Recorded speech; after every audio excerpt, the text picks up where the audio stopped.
तं नित्यं भजामि शरणं हरे सर्वेकारेषु त्रिभुवनेश्वरा देवादिसन्तु न चेते ब्रह्मोशान जनार्दना माधवं तुण्डीं दण्डपाणिं च भैरवं वन्दे काशीगुहां गङ्गां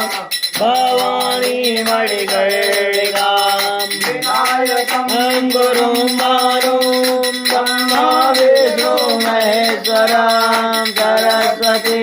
प्रणम्यादौ सर्वकार्यार्थसिद्धये वक्रतुण्डमहाकाय सूर्यकोटिसमप्रभा निर्विघ्नं कुरु मे देव सर्वकार्येषु सर्वदा निर्विघ्नं कुरु मे देव सर्वकार्येषु सर्वदा।